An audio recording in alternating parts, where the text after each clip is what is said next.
Nilambur MLA PV Anvar MLA സ്ഥാനം രാജിവെച്ചു. ഇന്ന് രാവിലെ സ്പീക്കർ AN ഷംസീറിനെ കണ്ടാണ് രാജിക്കത്ത് കൈമാറിയത്. ഇടതുപക്ഷവുമായി തെറ്റിപ്പിരിഞ്ഞ ശേഷം തൃണമൂൽ കോൺഗ്രസിൽ ഔദ്യോഗികമായി അംഗത്വമെടുത്തതിന് പിന്നാലെയാണ് അൻവർ MLA സ്ഥാനം രാജിവെച്ചിരിക്കുന്നത്. 30 വർഷത്തോളം കോൺഗ്രസിലെ ആര്യാടൻ മുഹമ്മദ് കൈവശം വെച്ചിരുന്ന നിലമ്പൂർ മണ്ഡലത്തിൽ 2 തവണ അട്ടിമറി വിജയം നേടിയ ചരിത്രം കുറിച്ച അൻവർ ഇതോടെ ഇടതുപക്ഷവുമായുള്ള ബന്ധം ഔദ്യോഗികമായി വേർപെടുത്തിയതായും അറിയിച്ചിട്ടുണ്ട്. പോലീസിനെതിരെ ആരോപണമുന്നയിച്ച് CPM-നെതിരെയും മുഖ്യമന്ത്രി പിണറായി വിജയനെതിരെയും യുദ്ധപ്രഖ്യാപനം തുടങ്ങിയ അൻവർ 14 വർഷത്തിനു ശേഷമാണ് ഇടതുപക്ഷവുമായി ബന്ധം വേർപെടുത്തിയത്. 2011 നിയമസഭാ തെരഞ്ഞെടുപ്പ് ഏറനാട് മണ്ഡലത്തിൽ ഔദ്യോഗിക ഇടത് സ്ഥാനാർത്ഥിയെ 4ാം സ്ഥാനത്തേക്ക് തള്ളിയായിരുന്നു PV അൻവർ തന്റെ രാഷ്ട്രീയ എൻട്രി ശ്രദ്ധേയമാക്കിയത്. അന്ന് അൻവറിന്റെ ശക്തി തിരിച്ചറിഞ്ഞ ഇടതുപക്ഷം 2016 നിലമ്പൂർ പിടിച്ചടക്കാൻ അൻവറിനെ ചുമതലയേൽപ്പിക്കുകയായിരുന്നു. അത് പിന്നീട് ചരിത്രമായി മാറുകയും ചെയ്തു.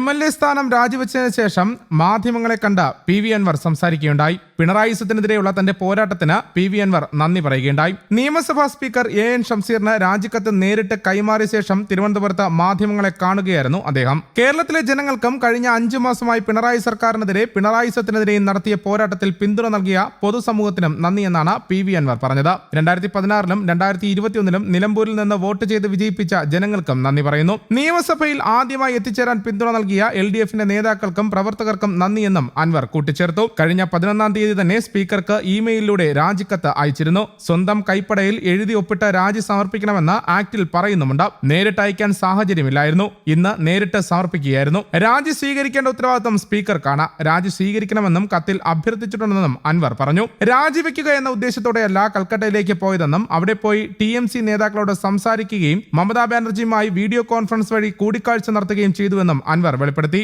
കാര്യങ്ങൾ വിശദീകരിച്ചു. ഇന്ത്യയിൽ കേരളം ഉൾപ്പെടെയുള്ള സംസ്ഥാനങ്ങൾ നേരിടുന്ന വലിയ പ്രശ്നമായ വന്യജീവി ആക്രമണ വിഷയം അവരോട് പറയുകയും ചെയ്തു. ഇതുമായി ബന്ധപ്പെട്ട് ഏറ്റവും കൂടുതൽ ദുരിതമനുഭവിക്കുന്ന സംസ്ഥാനം കേരളമാണെന്നും അൻവർ പറഞ്ഞു. വന്യജീവി ആക്രമണത്തിൽ ആളുകൾ കൊല ചെയ്യപ്പെടുകയാണെന്നും അതിൽ ശക്തമായ നിലപാട് പാർലമെന്റിൽ സ്വീകരിക്കാൻ ആവശ്യപ്പെട്ടെന്നും അൻവർ മാധ്യമങ്ങളോട് പറഞ്ഞു. പാർട്ടിയുമായി സഹകരിച്ചു പോകാമെങ്കിൽ ഈ വിഷയം സംസാരിക്കാമെന്നും ഇന്ത്യ മുന്നണി ഈ വിഷയം പാർലമെന്റിൽ ഉന്നയിക്കുമെന്നും ഉറപ്പു നൽകുകയും ചെയ്തുവെന്നും അൻവർ പറഞ്ഞു. വന്യജീവികളെ നിയന്ത്രിക്കാൻ പദ്ധതി തയ്യാറാക്കാൻ സർക്കാരിൽ സമ്മർദ്ദം ചെലുത്താമെന്നും അവർ പറഞ്ഞതായി അൻവർ കൂട്ടിച്ചേർത്തു. അതേസമയം MLA സ്ഥാനം രാജിവെച്ചൊഴിഞ്ഞ PV അൻവറിനെ പരിഹസിച്ച MV ഗോവിന്ദനും രംഗത്തെത്തിയിരുന്നു. അൻവർ എവിടേക്കാണ് പോവുകയെന്ന് പറയാൻ പറ്റില്ലെന്നും CPM സംസ്ഥാന സെക്രട്ടറി MV ഗോവിന്ദൻ കഴിഞ്ഞ ദിവസം പറഞ്ഞിരുന്നു. അൻവർ അവസാനം UDF-ൽ എത്തുമെന്നും വാചക കസർത്ത് കൊണ്ട് കേരള രാഷ്ട്രീയം കൈകാര്യം ചെയ്യാൻ കഴിയില്ലെന്നും അദ്ദേഹം കൂട്ടിച്ചേർത്തു. അൻവർ തൃണമൂൽ കോൺഗ്രസിൽ ചേർന്നെന്നും MLA സ്ഥാനം രാജിവെക്കുമെന്നുള്ള വാർത്തകൾ പുറത്തു വരുന്നതിനിടെയായിരുന്നു MV ഗോവിന്ദന്റെ കഴിഞ്ഞ ദിവസത്തെ പ്രസ്താവന പുറത്തുവന്നത്. കോഴിക്കോട് മാധ്യമങ്ങളോടാണ് MV ഗോവിന്ദൻ പ്രതികരിച്ചത്. ഓരോ ദിവസവും ഓരോ സ്ഥലത്തേക്കാണ് അൻവറിന്റെ പോക്ക്.